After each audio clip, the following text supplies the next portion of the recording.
The shocking truth behind the Ryan Yarbrough signing has been revealed by Yarbrough himself, who spoke out on joining the New York Yankees, detailing the exact reasons why he wanted to pitch for the Yankees specifically, while we also have an update on one of the best Yankee pitchers who is going to have a major impact on this season once he gets to the field, and we're going to break all of this down. What's up, guys? Welcome back to Yankees Digest. It's Chris here, and you guys, you've been around long enough to know what's coming. Guys, make sure to subscribe to the channel. We are so close to 6,000 subscribers.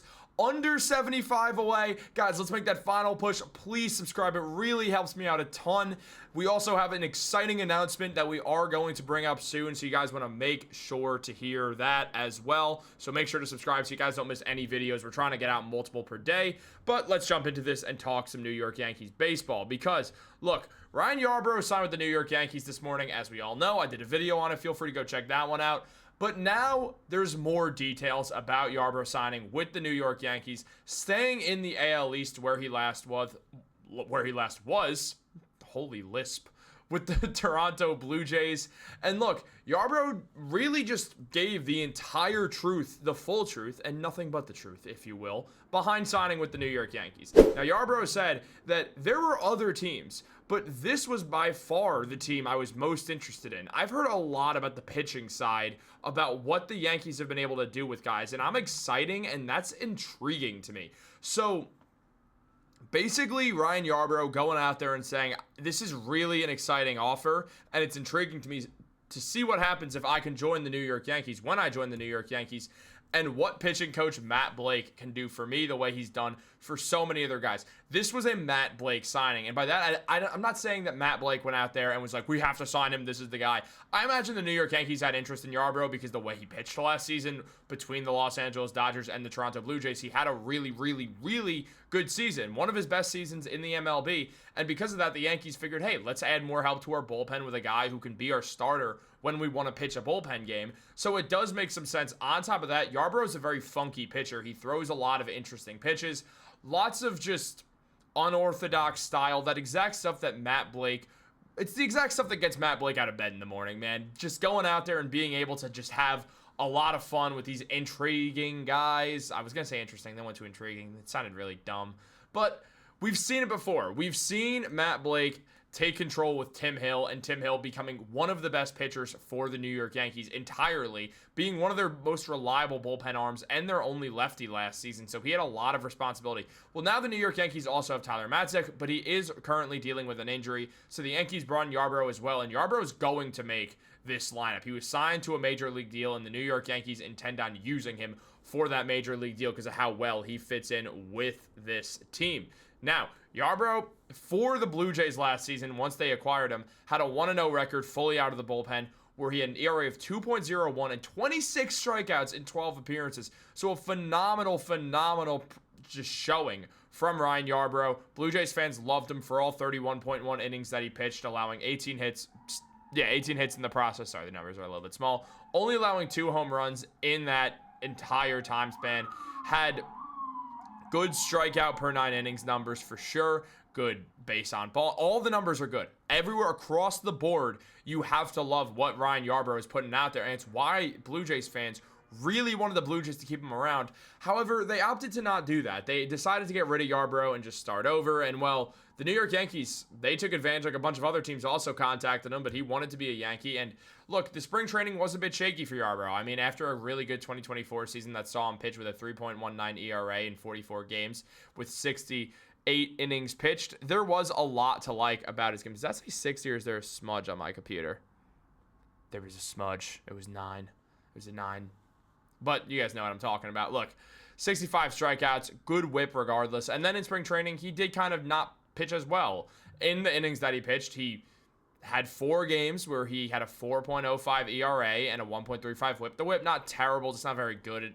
And the ERA above 4 for a relief pitcher is not what you want to see. However, it's it's a very small sample size. So you really can't give him too much crap for that because he did not really get his full opportunities out there to do his thing. So it's important to note that this is not something that should be taken with a bunch of, like, intrigue that he didn't pitch as well in spring training. I don't really care how he pitched in spring training. I'm just happy he's on the New York Yankees, where Matt Blake gets a chance to do Matt Blake things with him the same way he did with Tim Hill. And it does make things super, super interesting to see how Blake is going to use him with Hill. I mean, now if Hill pitches a lot, you can obviously just go to Yarbrough. You could use them both. Again, you could use Yarbrough as your starter for bullpen games, which is going to be interesting as well. So there's a lot going on with Ryan Yarbrough that gives Yankee fans a lot of reason to like him. Now, diving back into some more of the logistics of it all, it was mentioned by MLB.com that Yarbrough has been a valid swingman throughout the bulk of his career and alternated between starting and relieving while with the Rays, Royals, and Dodgers from 2018 to 2023. And last season was the first year in which Yarbrough pitched exclusively out of the bullpen.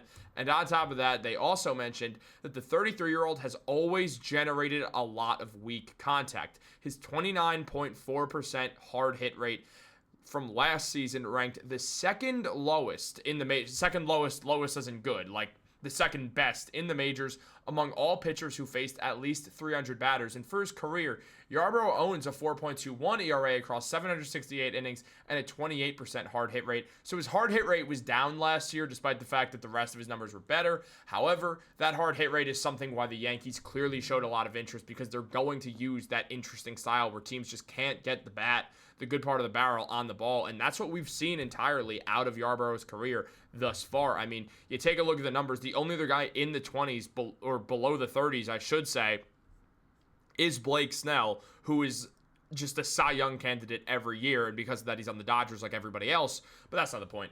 Essentially, he's one of the best pitchers to not generate hard contact. It's very hard to hit actual good hits off of Ryan Yarbrough. Similarly to the Max Frieds of the world, very good at generating weak contact and getting groundouts. And he's also a very good fielder on top of all that. He's been very good at Yankee Stadium as well. So there's just a lot to like about Ryan Yarbrough and the way that he pitches. And I'm super excited to see him get on the mound for the New York Yankees. Now, all of that being talked about, I'm super excited about it, but we don't have to go into that anymore. We do, however, have an update on this guy right here, one of the best pitchers for the Yankees, one of the X factors of this season, reigning Rookie of the Year. I say reigning like he's able to win it again, but the last year's Rookie of the Year, Luis Gil. Luis Gil obviously is out for a while with that lat strain, and now with Yarbrough being signed, we actually got a bigger update from the New York Yankees about Gil and the process. As the Yankees announced on their Twitter page, the New York Yankees today announced they've signed left-handed pitcher Ryan Yarbrough to a major league deal for the 2025 season. It's worth $2 million with, like, I want to say $250,000 in incentives. Might be 500, but regardless, not a bad contract. Great contract, great value move by the Yankees. And to make room on the 40-man roster, the Yankees did place Luis Gil on the 60-day injured list with a right lat strain. Look, I'm not going to go out here and be like, this is the most surprising thing ever, because let's face it, it's not the most surprising thing ever to see that Gil's going to be on that 60-day DL. It does kind of just hammer in the fact that, yeah, I mean, 60 days from right now is May 24th, so we're looking at that, and it aligns perfectly with everything we've been seeing so far, that we're not going to see Luis Gil till June, and don't expect him back in late May. Like, just because that's the 60-day DL, don't expect him back in late May. It's going to be June. He's not going to pitch till June. And once June comes around, I'm expecting mid-June, somewhere in the June 15th range, just because that's the exact middle of June. That's kind of when I expect Luis Gil to get back on the mound for the New York Yankees. I'm intrigued to see exactly what's going to happen with this team. But yeah, my best guess would be that we're looking at Luis Gil, same thing, coming back mid-June. This basically just confirms everything that we have been seeing out of the New York Yankees. So it's important to note that as well. But the Yankees, they're going to have to live some life without some of their top pitchers, Garrett Cole all year, Clark Schmidt for the first couple of weeks, and Luis Gil for the first 2.5 months of the season. So we'll see how that goes. But obviously, they will now be better off with bullpen games, having Yarbrough there. But it's exciting, nonetheless, that the Yankees made a nice signing and definitely made their team better today. Guys, let me know what you think in the comments down below. Like this video, subscribe, turn on post notifications. We're so close to that 6K. I believe in us. We can get there. And then from there, on to 7. Guys, thank you so much for tuning in. As always, I really appreciate it. Have a great day and go Yankees.